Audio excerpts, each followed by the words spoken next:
1장 계저씨는 누구인가? 계저씨는 누구인가?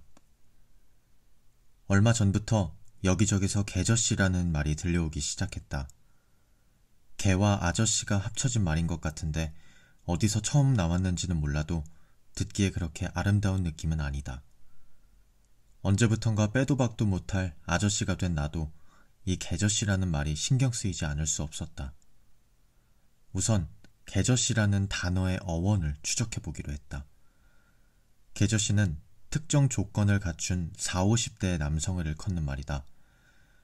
우리나라에서는 어느 정도 나이가 있는 남자 어른을 아저씨라고 부르는데 아저씨는 아버지와 학렬이 같은 친척 어른을 칭하는 말이다. 친족 중심의 지역 공동체에서 오랜 세월을 살아온 한국인들은 모르는 사람이라도 연배가 아버지와 비슷하면 아저씨라고 부른다. 중년 여성에게 아줌마라고 하는 것도 마찬가지다.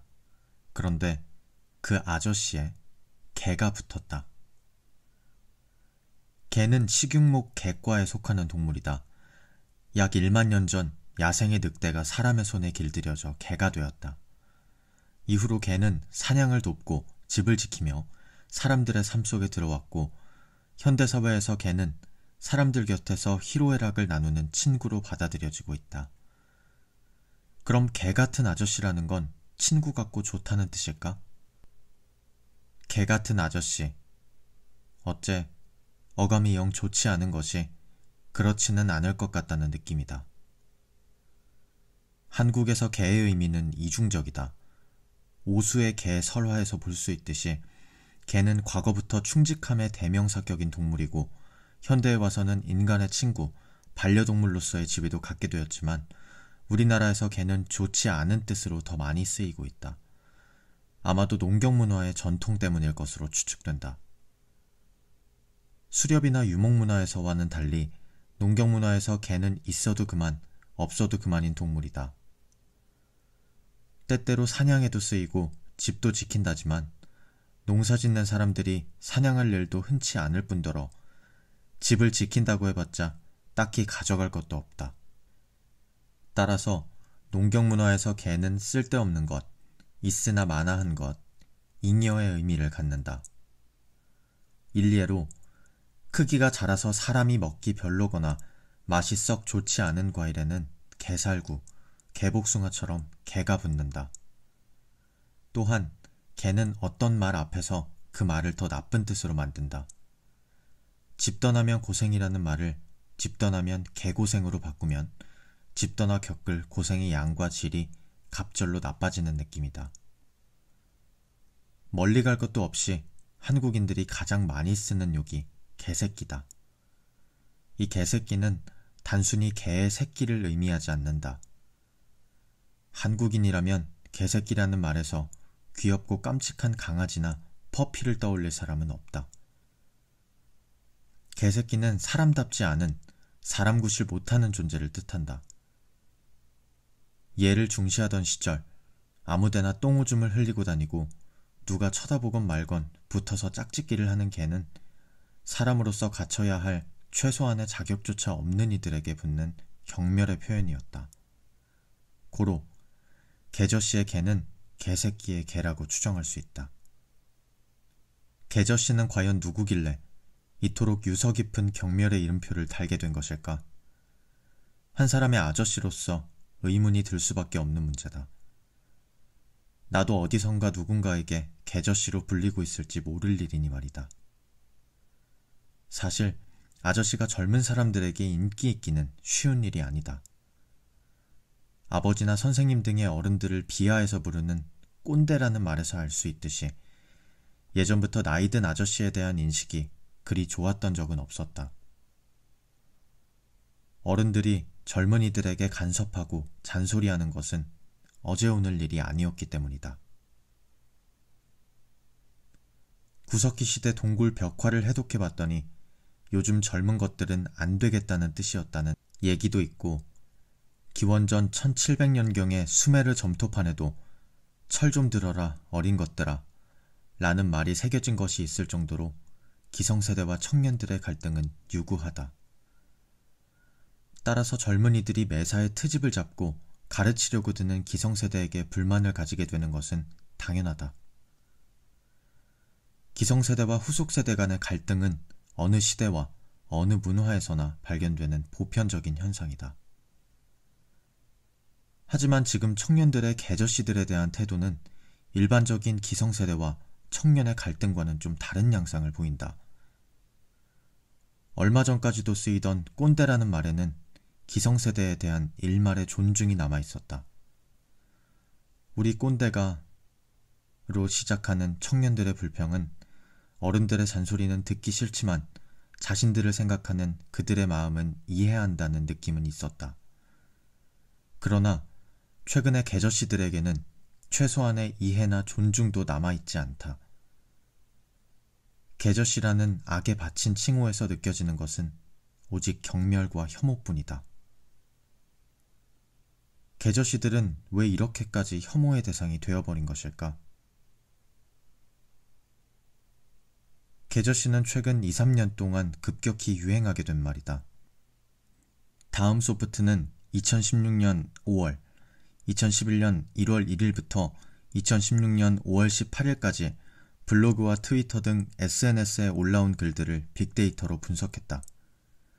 그에 따르면 계저씨라는 말의 언급량은 2011년 159회로 미미하다가 2015년 76,766회로 폭증했다. 2015년 7월을 기점으로 계저씨는 주로 지하철이나 거리에서 젊은 여성들을 훑어보는 중년 남성을 비난할 때 쓰이고 있다. 계저씨 연관어로는 성희롱, 성추행이 4053회 언급돼 1순위에 올랐으며 꼰대, 회식, 한남충 등 부정적인 단어들이 함께 언급됐다. 연관 감성어 역시 스트레스, 여혐, 욕, 혐오, 경멸 등으로 부정적이었다. 연관된 단어들을 보면 계저씨들은 아무데서나 성희롱과 꼰대질을 일삼는 아저씨들이다.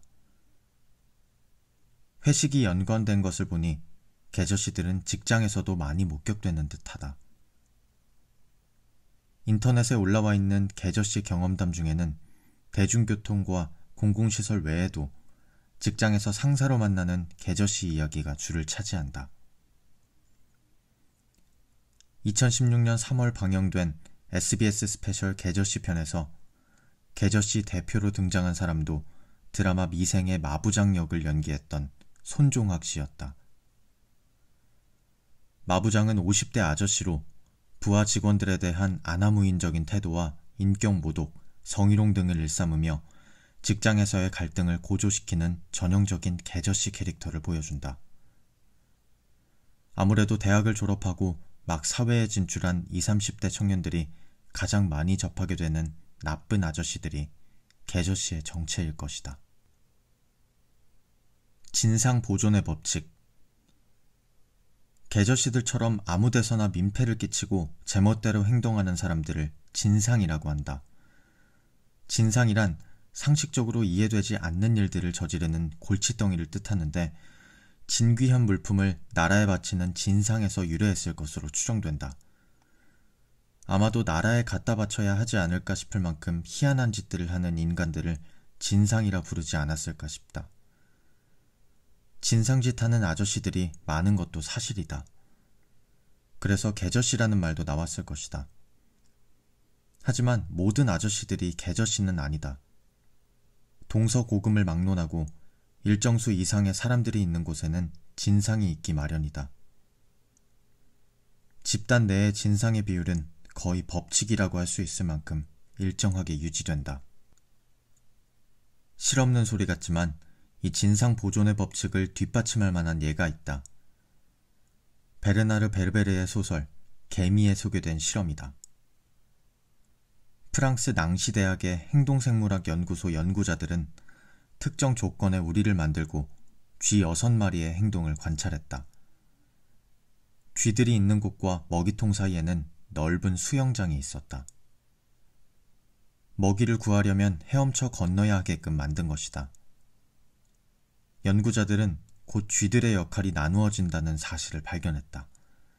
즉 6마리의 쥐들은 열심히 헤엄쳐 먹이를 구해오지만 다른 쥐들에게 빼앗기는 피착취형 쥐 2마리와 이들의 먹이를 빼앗는 착취형 쥐 2마리, 헤엄쳐서 구해온 자기 먹이를 빼앗기지도 않고 남의 먹이를 빼앗지도 않는 독립형 쥐 1마리, 그리고 먹이를 구하기 위해 헤엄치지도 않고 남의 먹이를 빼앗지도 않는 천덕꾸러기형 쥐 1마리로 나뉘었다. 새로운 쥐들로 바꿔가며 실험을 반복해도 결과는 같았고, 더 재미있는 것은 피착취형 쥐 6마리나 착취형 쥐 6마리로 실험을 해도 피착취형, 착취형, 독립형, 천덕꾸러기형의 비율은 동일했다는 것이다. 심지어 천덕꾸러기 6마리로 실험을 해도 결과는 같았다. 이 실험은 사회적 역할이 타고난 성향으로 정해지는 것이 아니라 집단 내에서의 역동에 따라 자연스럽게 나눠지게 된다는 것을 보여준다.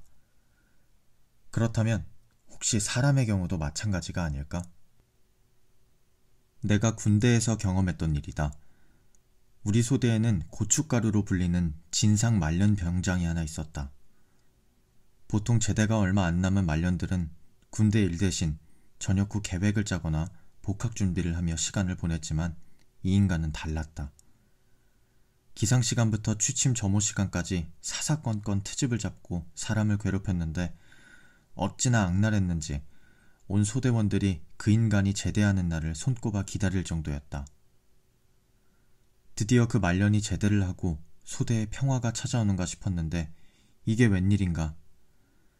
말수 적고 일 잘하던, 있는 듯 없는 듯 조용하게 지내던 병장 중 한 명이 똑같이 진상짓을 시작하는 게 아닌가. 마치 이 일은 이제 내가 이어받겠어 라는 듯이 말이다. 이 경험은 꽤 인상적인 것이어서 그 뒤로 몸담게 되는 조직에서마다 사람들의 행태를 면밀히 관찰하게 되었고, 그 결과 조직에는 일정 비율의 진상이 있다는 결론에 도달했다. 그리고 진상이 졸업, 이직, 퇴직 등의 이유로 사라지면 그 빈자리는 이상할 정도로 빠르게 다른 이에 의해서 채워졌다. 나중에 각계에 있는 지인들과 이 주제에 대해 이야기를 나눠본 결과 이런 일은 어디서나 일어나고 있었다. 언론계에 있는 선배는 진상과 보통 사람의 비율이 1대4라는 경험적인 통계를 제시하기까지 했다. 5명이 있으면 그중 하나는 진상이라는 얘기다. 컨설팅 쪽 일을 하는 한 후배는 다음 말을 덧붙였다. 우리 조직엔 그런 사람 없다는 사람이 있으면 그가 바로 진상이라고. 낭시대학교의 실험과 군대에서의 내 경험, 사회인들의 관찰에 의미하는 바는 같다. 일정한 수 이상의 사람들이 모인 조직에는 특정 역할을 하는 사람이 반드시 존재한다는 것이다. 비록 그게 진상이라도 말이다. 이것이 진상 보존의 법칙이다. 일정 수 이상의 집단에 진상이 존재해야만 하는 이유는 명확히 밝혀지지 않았지만 추정컨대 그런 개체들의 존재가 구성원들 간의 균형을 유지하는 데 도움이 되는 것이 아닐까 한다. 진상이 주는 스트레스는 매일 똑같이 반복되는 일상에 긴장을 주기도 하고 진상의 존재 때문에 다른 구성원들의 결집력이 향상되는 효과도 있을 수 있다. 여러 사람으로 구성된 목적을 가진 집단이라면 집단의 목적 달성을 위해 악역을 담당하는 구성원도 어느 정도는 필요한 법이다. 이런 관점에서 보면 계저씨는 조직에서 필요하긴 하지만 모두가 꺼리는 역할을 떠맡은 사람일지도 모른다. 당하는 사람 입장에서는 즐기는 것처럼 보일 수도 있지만 사사건건 트집 잡고 잔소리하는 역할을 즐기는 사람이 몇이나 있을까? 낭시대학의 연구자들이 쥐들의 스트레스 수준을 살펴보기 위해 쥐들을 해부했을 때 가장 많은 스트레스에 시달린 것은 피착취형 쥐가 아니라 착취형 쥐였다. 쥐들이 어떤 목적을 갖고 조직을 운영하지는 않았겠지만 피착취형 쥐들을 몰아붙여 먹이를 가져오게 하고 독립형 쥐들과는 긴장을 유지하는 등 현상 유지에 드는 에너지만도 만만히 볼 수 있는 것이 아니다. 실제로 대한민국 40, 50대의 스트레스 지수는 위험 수준이다. 암 사망률 1위가 40, 50대 남성인 것이 이유 없지는 않을 것이다. 대개 개저씨들은 미생의 마부장처럼 과장이나 부장급, 조직의 중간 관리자 역할을 맡는다.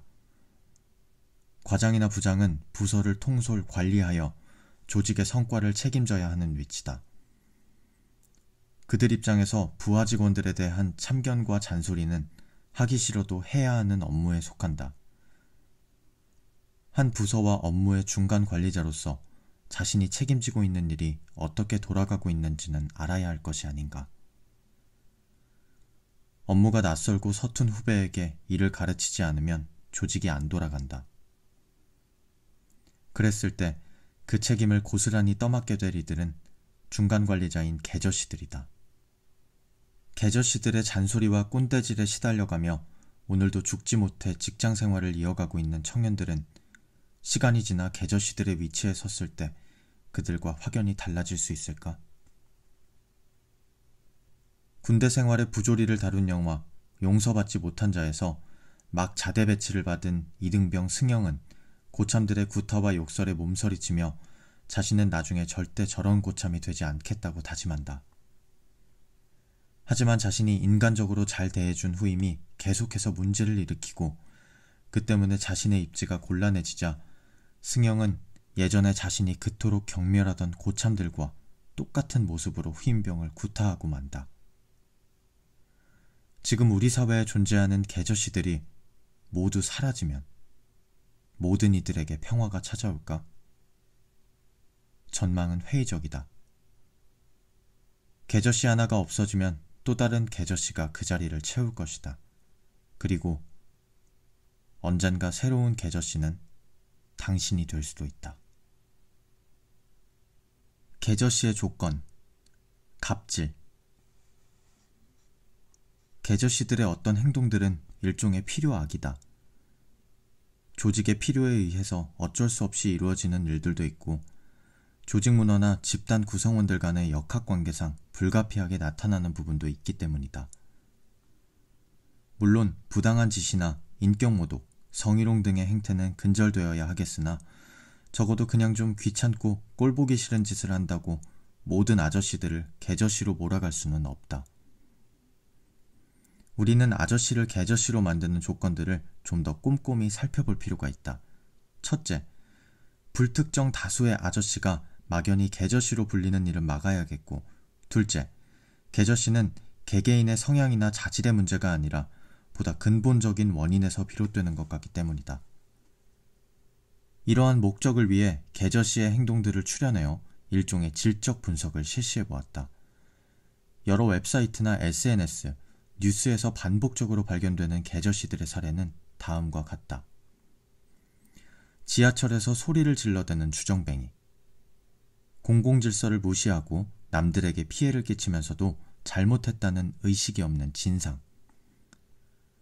종업원을 하인처럼 여기며 고함과 반말을 일삼거나 택시나 버스기사에게 시비 거는 손놈, 나 때는 을 강조하며 직원에게 열정페이를 강요하는 사장, 자신의 잘못에는 관대하고 남들의 잘못은 크게 따지는 사람, 업무와 관계없는 사적인 심부름을 시키는 상사, 딸 같은 여직원들에게 성희롱과 성추행을 일삼는 상사, 새벽에도 주말에도 아랑곳하지 않고 메시지를 보내는 상사, 금요일 저녁 회식을 강요하는 팀장. 상황과 행동 양식이 매우 다양함을 알 수 있다. 이러한 사례에서 추출한 개저씨들의 행동적 특징은 다음과 같이 정리할 수 있다. 화를 잘 낸다. 성질이 급하다. 나이와 지위를 앞세운다. 부당한 지시를 내린다. 개인적인 일에까지 참견한다. 자신의 생각을 강요한다. 자기만 옳고 남들은 틀렸다고 생각한다. 내가 하면 로맨스, 남이 하면 불륜이 일상화되어 있다. 자신의 생각에 따르지 않으면 비아냥거린다. 욕설 등 인격 모독을 한다. 여성들에게 성적 수치심이 드는 언행을 한다. 이러한 행동들은 크게 5가지 특성으로 구분된다. 1. 화를 잘 낸다. 개저씨들은 늘 분노에 차 있는 것 같다.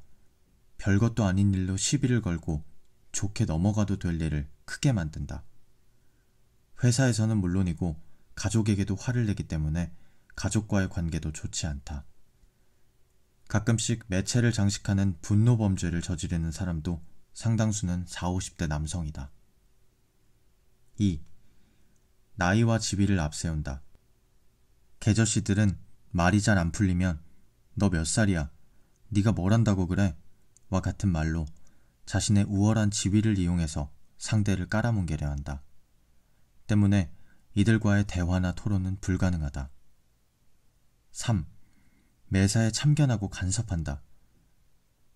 개저씨들은 일을 가르쳐준다는 핑계로 사생활에 간섭하고 애인과의 관계 같은 민망하고 사적인 질문까지 서슴지 않는다. 나 때는 그러지 않았다는 말을 입에 달고 살며 대답을 하지 않으면 어린 게 건방지다는 소문을 낸다.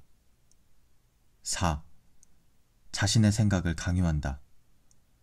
개저씨들은 자신의 판단, 일하는 방식이 무조건 옳다고 생각하며 이에 대한 반론을 허용하지 않는다. 내가 너만 했을 때는 과 요즘 어린 것들은 이 꼭 따라붙는다. 이 일을 제기하면 일장연설이나 인격 모독을 동반한 기나긴 훈계를 듣게 된다. 5. 성폭력을 저지른다. 개저씨들은 회사의 여사원들이나 거리에서 마주치는 여성들에게 부담스러운 시선을 보내거나 아무렇지 않게 성적인 농담을 건넨다. 자신의 지위와 권위를 앞세워 신체적 접촉이나 성관계까지 요구하는 경우도 있다. 자신이 대단히 능력 있고 매력적이라고 생각하는 것 같다. 이 5가지 행위들을 가지고 개저씨들의 성격을 한마디로 요약하자면 무엇이건 제 마음대로 한다는 것이다. 개저씨들은 상대가 원하든 원치 않든 사회적 통념이 어쨌든 간에 자신이 하고 싶으면 그냥 한다. 개저씨들이 더 대단한 것은 그게 당연하다고 생각한다는 것이다. 자신은 그럴 권리가 있다고 생각하고 그것을 추호도 의심하지 않는다. 개저씨들은 아무런 죄책감 없이 이런 행동을 하고 여기에 반발하거나 문제를 제기하는 이들을 용납하지 않는 것은 물론 그러한 행동이 문제가 될 수 있다는 인식 자체가 없다. 개저씨들의 이러한 특징을 가장 상징적으로 보여준 사건이 2017년 5월에 있었던 김땡땡 의원의 소위 노룩패스다. 공항 검색대를 지나며 수행원에게 눈도 마주치지 않고 자신의 여행 가방을 굴려보낸 김 의원의 영상은 순식간에 전 세계에서 화제가 되었다. 심지어 김 의원은 자신의 행위를 지적하는 기자들에게 무엇이 문제일지 모르겠다며 해명할 것이 없다는 반응을 보였다. 미국의 로이터 통신, 영국의 인디펜던트, 프랑스의 르몽드 등 주요 외신들은 이 사건을 중요하게 보도했고 결국 개저씨와 갑질이라는 말까지 세계에 알리는 계기가 되었다. 르몽드가 인용한 코리아 엑스포제의 구세용 대표의 개저씨 머스트 다이에 따르면 개저씨는 다음과 같은 사람이다. 이해할 수 없는 이유로 자신을 신으로 여기며 자신을 우주의 중심에 두기 위해 이상하고 잘못된 질서를 남에게 강요하고 자신보다 아랫사람이라 생각되는 사람 앞에서 막무가내로 구는 중년 남성이다. 이러한 남성들의 공통점은 자신들의 행위의 정당성을 기괴할 정도로 확신하며 이를 거부하거나 맞서는 사람이 나타났을 때 극심하게 당황하고 심지어 화를 낸다는 것이다. 김 의원의 노룩패스의 요점은 지위를 앞세워 약자에게 강요하는 부당한 행위다. 수행원이 의원의 여행 가방을 챙길 수는 있다. 그러나 여행 가방을 받을 사람에 대한 배려라고는 찾아볼 수 없는 그의 태도는 그가 얼마나 이런 상황을 당연하게 생각하고 있는지가 드러난다. 이런 종류의 사건은 한국에서 매우 흔하다. 이게 바로 갑질이다. 갑질은 계약서상의 두 당사자인 갑과 을 중 계약을 진행하는 주체이자 을을 고용하고 임금을 지불하는 쪽을 의미하는 갑에다 행위를 뜻하는 질을 붙인 말이다. 최근 한국에서 갑질의 의미는 지위를 앞세워 약자에게 강요하는 부당한 행위로 통용되고 있다. 위에서 살펴본 바와 같이 계저씨의 행위들이 갑질로 요약될 수 있다는 것은 갑질이야말로 아저씨를 계저씨로 만드는 가장 중요한 조건이라는 뜻이다. 갑질의 문화심리학, 계저씨 현상의 의미. 그런데 갑질은 아저씨의 전유물일까? 몇 년 전부터 우리 사회에 화두로 떠오른 갑질 사례들을 살펴보자. 2014년 12월 5일 여러 매체들을 장식하며 화제가 되었던 갑질의 아이콘 땅콩 회항의 주인공은 여성이다. 당시 나이는 40세. 서울시 강남구 모 아파트 경비원의 분신 사건도 주민 할머니의 모욕적 행동이 원인이었다. VIP 고객이라며 주차 안내하던 알바생을 무릎 꿇리고 폭행한 백화점 모녀 갑질의 주인공들도 여성들이었다. 대학 입학철마다 인터넷을 달구는 대학 똥군기 사건들. 겨우 두서너 살 차이 나는 후배들에게 가해지는 기가 막힌 갑질의 대향연. 주인공들은 20대 초반의 어린 대학생들이다. 대학생들뿐만이 아니다. 갑질은 20, 30대 젊은 회사원들 사이에서도 만연하고 있다. 이른바 젊은 꼰대들의 약진이다. 이들 젊은 꼰대들은 군기잡기, 성희롱, 따돌림, 강제모금 등 장르를 가리지 않고 계저씨를 능가하는 갑질을 펼치고 있다. 물론 갑질의 대명사로 떠오른 김희원이나 라면 상무처럼 계저씨의 전형에 해당하는 사례도 있지만 이후 쏟아진 수많은 제보들에 따르면 갑질에는 성별도 나이도 없었다. 그야말로 만인에 의한, 만인에 대한 갑질이란 말이 어울릴 정도다. 한국 사회에서 갑질은 왜 나타나는 것일까? 한국인의 유전자에 갑질 유전자라도 있는 것일까? 사실 서열을 정하고 타인을 지배하려는 욕구는 한국인들에게만 국한되지 않는다. 서로 모르는 사람 3명씩으로 이루어진 집단 59개를 대상으로 한 실험에서 모든 집단의 구성원들에게서 서열이 나타났다. 전체 집단 중 50%는 1분 안에 그리고 나머지 50%는 5분 안에 분명한 서열을 형성했다. 진화심리학에서는 인간의 지위 추구를 보편적 동기로 본다. 높은 지위는 지위가 낮은 다른 개체들보다 생존이나 번식에 도움되는 자원에 확실하게 접근할 수 있는 기회를 더 많이 얻는다는 장점이 있다. 그러나 지위차에 따른 자원의 배분은 문화에 따라 다르다. 높은 지위에 있는 이들이 낮은 지위에 있는 이들을 무한정 착취할 수 있고 낮은 지위에 있는 이들은 그러한 행위에 이의를 제기할 수 없다는 것을 당연히 여기는 갑질은 다분히 한국적 현상이다. 갑질이 한국인들의 행위 양식일 가능성을 뒷받침해줄 증거가 있다. 최근 수행된 갈등 해결 방식의 문화 차이에 대한 연구에 따르면 한국인들은 지배와 양보라는 갈등 해결 방식을 주로 사용하는 것으로 나타났다. 갈등 해결 방식은 갈등 국면에서 갈등을 해결하기 위해 사용되는 다양한 전략들을 말한다. 이 전략들은 갈등 자체에서 멀어지고자 하는 회피, 상대를 억누르고 자신의 요구사항을 관철시키려는 지배, 자신의 요구를 접고 상대의 요구에 순응하는 양보, 서로가 만족할 수 있는 차선책을 찾는 타협, 상대방을 만족시키면서도 자신의 요구를 극대화하는 통합 등의 5가지가 있다. 그런데 지배와 양보라는 갈등 해결 방식은 대표적인 집단주의 문화로 꼽히는 한국에서는 별로 기대되지 않았던 결과다. 집단 내의 조화를 중시하는 집단주의 문화에서는 회피나 타협 혹은 통합 등의 전략이 우세할 것으로 생각되기 때문이다. 한국인의 지배 점수는 개인주의 문화의 대표라 할 수 있는 미국보다도 높았고 양보의 점수는 집단주의 문화의 대표라 할 수 있는 일본보다 높았다. 따라서 한국의 갈등 해결 전략은 개인주의 대 집단주의의 틀로는 설명되지 않는 현상으로 한국적인 문화적 요소가 보다 많이 개입되어 있는 현상이라 볼 수 있다. 이 지배와 양보라는 갈등 해결 방식은 한국 문화에서의 갑질의 특성을 그대로 보여준다. 자신보다 사회적 지위가 낮은 상대에게는 지배를, 자신보다 지위가 높다고 생각되는 상대에게는 양보를 사용하는 것이다. 지배와 양보는 서로 이질적으로 보이지만 상대방의 지위가 이 둘 사이를 조절한다고 보면 충분히 갑질로 이해할 수 있는 행위 양식이다. 나보다 높은 사람에게는 숙이고 들어가고 나보다 낮은 사람에게는 내 말대로 하기를 바라는 것이다. 이러한 행위 양식을 권위주의적 행위 양식이라 한다.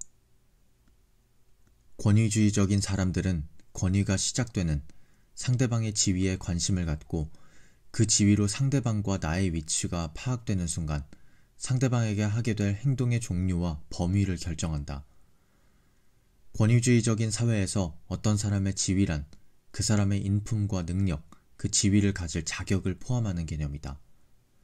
따라서 지위가 높은 사람은 그에 걸맞는 권위를 갖게 되고 다른 이들은 그것에 복종해야 하는 것으로 받아들여진다. 이런 식의 이해는 반대 방향으로도 이루어진다. 지위가 낮은 사람은 그 사람의 능력이나 경험 등으로 보아 낮은 지위에 있을 만하다고 여겨지는 것이다. 그러니 자신보다 지위가 낮은 이들에 대해 자연히 하대가 나오게 된다. 한국 문화에서 사회적 지위를 결정짓는 것으로는 직위, 직함, 경력, 경험 등 여러 가지가 있으나 무엇보다 나이를 빼놓을 수 없다. 한국인들이 세계에서 거의 유일하게 태어난 해부터 한 살로 치는 한국 나이를 사용하는 데에는 이유가 있다. 한 살이라도 더 먹은 것이 대인관계에서 절대적으로 유리하기 때문이다. 신분제와 장유유서 등의 유교적 질서, 그리고 일제강점기, 군부 독재 등의 권위주의 시대를 거치며 한국인들은 권위주의적 행위 양식을 내면화할 수밖에 없었다. 그리고 이 행위 양식은 상대방과 나 사이의 지위 차이가 인식되는 순간 자동으로 활성화된다. 갑질은 자신이 권력과 지위를 갖는 순간 드러날 가능성이 크다. 이는 성별과 연령의 문제가 아니다. 간호사들의 태움 현상처럼 여초 현상이 심한 조직에서도 자신의 지위를 이용하여 철저히 갑질을 일삼는 인물들이 있고 20대 초반의 대학생들 중에도 1학년 새내기들이 버릇없다며 우리 때는 그러지 않았다를 입에 달고 사는 이들이 많다. 당연히도 모든 아저씨들이 개저씨인 것은 아니다. 아저씨들만 갑질을 하는 것이 아님에도 불구하고 개저씨들에 대한 적대감이 두드러지는 이유는 아마도 우리 사회에서 아저씨들의 영향력이 그만큼 크기 때문일 것이다. 앞서 말했듯이 사회에서 40, 50대 남성들은 대부분의 분야에서 중간관리자 이상의 역할을 수행하게 된다. 이들 앞에서 청년들은 대개 의릴 수밖에 없다. 아저씨들은 그들의 사장이고 상사고 선배며 심지어 연장자다. 즉, 아저씨들은 기본적으로 갑의 위치에 서 있는 존재인 것이다. 막 사회에 나선 청년들이나 사회 진출의 역사가 길지 않은 여성, 사회생활에서 은퇴한 노인 등 사회적 영향력이 크지 않은 모든 이들은 아저씨들의 영향력에서 자유로울 수 없다. 이런 아저씨들 중에서 권위주의적 행위 양식을 체화하고 갑질을 당연시하는 부류가 바로 개저씨들이다. 그렇다면 개저씨에 대한 혐오와 거부는 부당한 권력을 행사하는 갑들에 대한 을들의 반란으로 이해할 수 있다. 개저씨 현상은 우리 사회의 구성원들이 부당한 권위를 더 이상 인정하지 않는다는 뜻이며 우리 사회를 지배했던 권위주의적 문화가 이제는 바뀌어야 한다는 것을 의미한다. 한국 문화에서 개저씨의 존재는 어제 오늘의 일이 아니었다. 그러나 그동안 개저씨의 잘못된 권위를 당연시했던 을들은 이제 개저씨를 새롭게 인식하고 그들을 거부하기 시작했다는 것이 현상의 본질이다. 이러한 현상은 우리 사회를 위해 긍정적이다. 한국 사회에서 권위주의적 문화로 인한 폐해는 우리 모두 잘 알고 있지 않은가. 개저씨 현상은 갑질로 대표되는 한국 사회의 뿌리 깊은 병폐를 해소할 수 있는 논의의 기회를 제공한다. 그런데 그 양상이 혐오의 형태를 띠고 있다는 것은 다소 우려할 만하다. 개저씨에 대한 반응은 혐오 일색이다. 특히 개저씨라는 말을 만들어냈을 것으로 추정되는 20, 30대의 혐오는 상상을 초월한다. 자료조사차 SNS를 뒤지다가 찾아낸 개저씨 욕들을 읽노라면 분명 나한테 한 욕이 아님에도 소름이 끼치고 심장이 옥죄어오는 기분이 들 정도였다. 혐오의 시대, 개저씨의 위치는?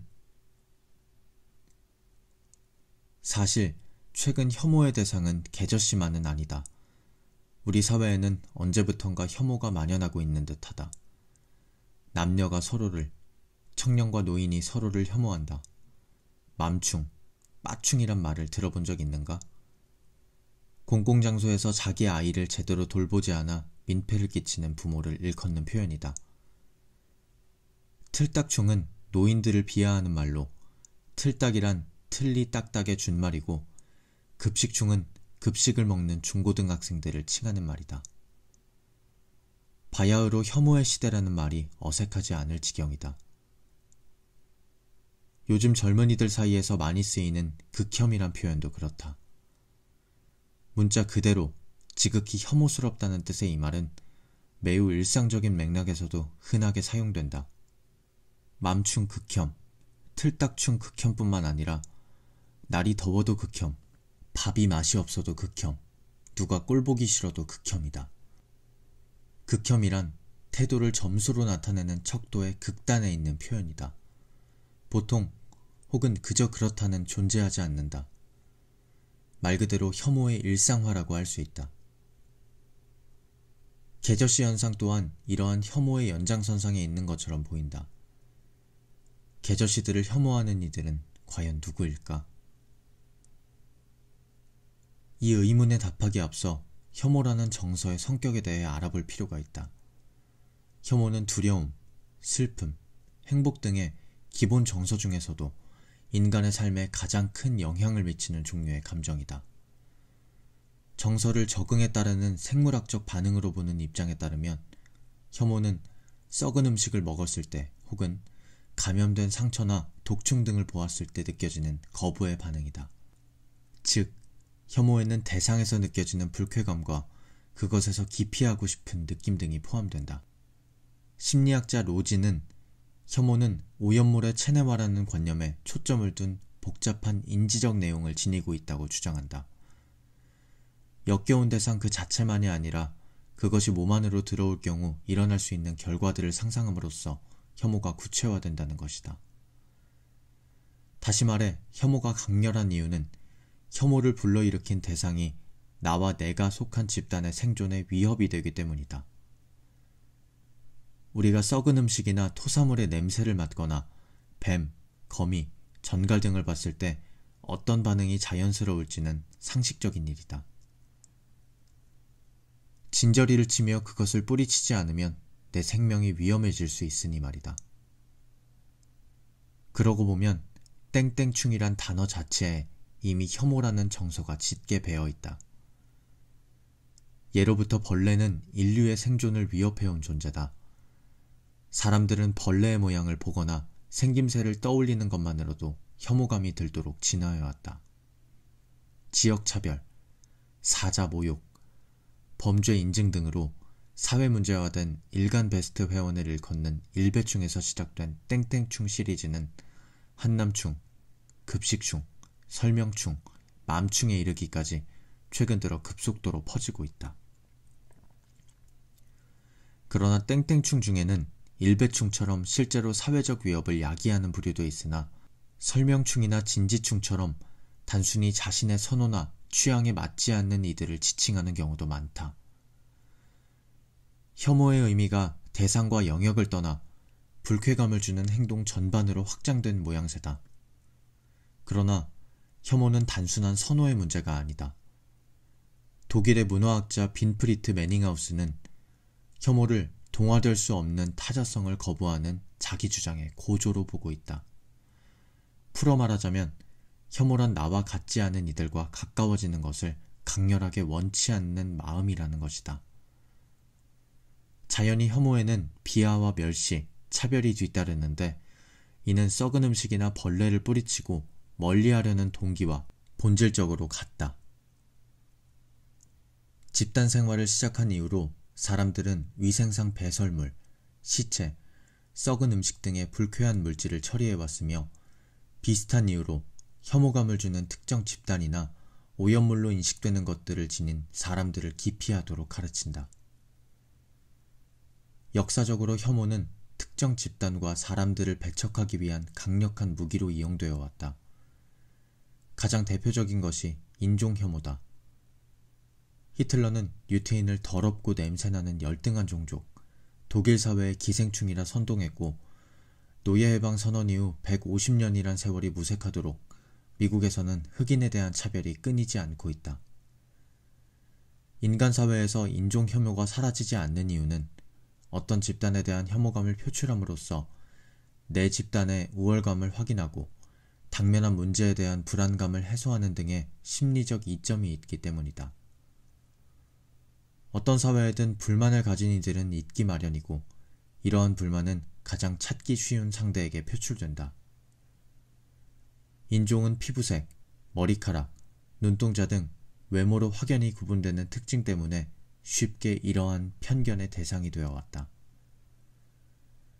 이러한 관점에서 보면 현재 한국에 만연한 혐오도 기본적으로 같은 메커니즘에서 비롯된다고 생각된다. 적당하고 만만해 보이는 희생양을 찾아 자신의 불만을 표출하는 것이다. 그렇다면 계절시 혐오의 이유도 마찬가지일까? 누군가가 자신의 불만을 표출하기 위한 수단으로 계절시를 이용하고 있는 것일까? 일단 계절시에게 불만이 있는 이들은 분명히 있는 것 같다. 그러나 그 양상은 일반적인 혐오의 메커니즘과 다르다. 혐오와 수치심의 저자 마사 너스바움에 따르면 혐오는 지배적인 집단이 자신에 대한 불안감을 표출하는 수단이 된다. 역사적으로 혐오의 대상은 대개 소수자, 외부인들, 낮은 사회적 지위에 있는 이들이었다. 독일의 유태인들이 그랬고 미국의 흑인들이나 유럽의 이슬람계 이주민들이 그렇다. 현재 우리 사회에 만연한 혐오도 대부분 상대적인 약자들을 향하고 있다. 그러나 계절시 혐오는 이와 다르다. 계절시는 우리 사회에서 소수도 아니고 약자의 위치에 있지도 않다. 오히려 계절시는 이 사회의 강자며 갑의 위치에 있는 존재들이다. 이들을 혐오하는 것은 청년들이다. 청년들이야말로 소수이며 약자다. 즉, 계절시 혐오는 강자에 대한 약자의 혐오라는 성격을 갖는다. 이는 혐오의 역사에서 예외적인 일이다. 청년들은 왜 계절시를 혐오하게 되었을까? 누가 계절시를 만들었나? 계절시가 등장하기 몇 년 전 수저론이 등장했고 곧이어 흑수저라는 말이 유행했었다. 부모 잘 만난 금수저와는 달리 노력이 아닌 노력을 거듭해도 현상 유지조차 어려운 이들이 스스로를 자조적으로 일컫는 말이 흑수저다. 사회에 어떠한 현상이 급속히 퍼지는 이유는 그것이 사람들에게 그만큼 공감을 불러일으켰다는 뜻이다. 청년들이 흑수저라는 말을 통해 하고자 했던 이야기는 무엇일까? 기성세대들은 흑수저 이야기를 어린애들의 철없는 소리로 치부해버린다. 자신이 잘 살고 싶으면 노력을 하면 될 것이 아니냐는 것이다. 요즘 젊은 것들은 노력이 부족해. 계절시들의 1번 레퍼토리다. 하지만 청년들이 느끼기에 더 이상 우리 사회는 노력한 만큼 잘 살 수 있는 사회가 아니다. 한국과 외국의 부자들을 비교해보면 외국은 스스로 얻은 부, 즉 창업자, 자수성가의 비율이 상당히 높은 반면 한국의 부자들은 상속, 즉 부모에게 물려받은 재산으로 부자가 된 케이스가 대부분이다. 우리는 소위 부모 잘 만나 남들보다 쉽게 기회를 얻고 또 성공하는 이들, 이른바 금수저를 자주 접하게 된다. 국회의원의 자녀가 로스쿨에 쉽게 입학을 하거나 손쉽게 교수가 되고 재벌의 자식은 남들 다 가는 군대도 가지 않고 젊은 나이에 계열사들을 거느린 사장이 되는 시기다. 이런 사회에서 노력은 과연 얼마의 가치를 지닐 수 있을까? 노력을 해서 뭔가를 얻을 수 있었던 시기는 이미 지났다. 일자리는 넘치는데 인재는 모자라던 1980년대, 1990년대 초반까지 청년들은 조금만 노력해도 좋은 직장을 가질 수 있었다. 요즘 청년의 노력은 결코 부족하지 않다. 그동안 기업에서 요구하는 스펙은 터무니없이 늘어났고 일자리는 오히려 줄어들었다. 대학 등록금과 어학시험 점수, 해외 연수 등 스펙을 쌓기 위한 비용을 엄청나게 들이고도 사회에 나가 받는 월급은 청년의 부모가 청년이었을 때 받던 것과 대동소이하다. 부동산 가격 상승률 등을 고려하면 과거보다 말도 안 되게 적은 돈을 받게 되는 것이다. 따라서 고성장 시대의 20대를 보내며 상대적으로 쉽게 기회를 얻은 40, 50대 직장인들이 지금 청년들에게 노력이 부족하다고 말하는 것은 대단히 부당한 일이다. 1990년대 중반만 하더라도 대학의 학과 사무실에는 기업들의 원서가 쌓여 있었다. 올해로 44세인 내가 아는 사람들 중에도 대학 생활 중에 술 먹고 노느라 학사 경고를 몇 번씩 받고도 대기업에 들어간 이들이 꽤 된다. 그러나 요즘 대학생들은 대학의 낭만은커녕 입학과 동시에 취업 전선에 뛰어든다고 해도 과언이 아니다. 1학년부터 성적, 공인 영어시험 점수, 어학연수, 봉사활동 등 스펙 관리에 몸이 서너 개라도 부족할 지경이다. 학자금 대출이라도 받았다면 알바 때문에 그 노력의 정도는 제곱, 세제곱이 된다. 그리고 그렇게 어렵게 들어간 직장은 비정규직이 태반이다. 88만원 세대니 N4 세대니 하는 말을 들어보았을 것이다.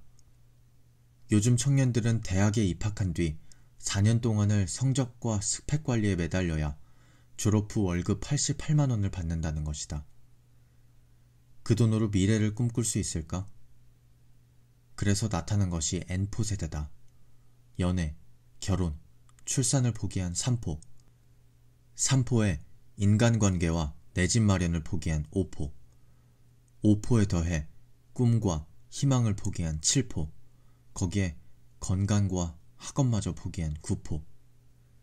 이들이 포기한 것은 미래다. 이들이 포기하게 된 이유는 노력의 의미가 사라졌기 때문이고 희망이 없기 때문이다. 흙수저의 핵심은 절망인 것이다.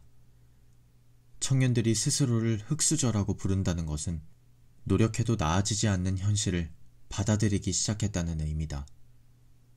더 나아가 그 이유가 자기 자신에게 있다는 것이 흙수저의 심리다. 이렇게밖에 못 사는 것은 내가 금수저가 아닌 흙수저로 태어났기 때문이라는 것이다. 대개 사람들은 내게 일어난 부정적 사건의 원인을 바깥에서 찾는다. 내 잘못으로 나쁜 일이 벌어졌다는 것을 받아들이기가 힘든 것이다. 이는 자기 고향 편향이라 불리는 기본적 인지 경향성이다. 그래야 자존감을 유지할 수 있기 때문이다. 그러나 아주 드물게 내 탓을 해야 그나마 자존감이 지켜지는 상황이 있다. 내가 겪은 일이 매우 부정적이고 남이나 상황 탓을 해봐야 소용이 없는 경우다. 이런 경우에 경험하는 감정을 한국 문화에서는 한이라 한다. 문화심리학의 연구에 따르면 한은 자신이 당한 인정할 수 없는 피해에서 발생하는데 사람들은 처음에는 자신에게 피해를 입힌 대상이나 상황을 원망하지만 상황이 바뀌지 않으면 그 원망은 자신을 향하게 된다. 힘겹게 하루하루를 살아내야 하는 입장에서 해결되지 않는 분노와 원망의 감정을 그대로 갖고 사는 것이 쉬운 일이 아니기 때문이다. 일이 이렇게 된 것이 내 탓이라고 생각하는 게 그나마 견딜 만한 것이다. 따라서 한은 자신이 겪은 부정적인 사건의 원인이 결국 자기에게 있다고 인정해버림으로써 도저히 받아들일 수 없는 상황에 상실했던 통제력을 되찾으려 하는 매우 처절한 방식의 자존감 관리 방법이다. 사람들은 자신의 주변에서 일어나는 일들에 대한 통제감을 가지려는 욕구가 있다.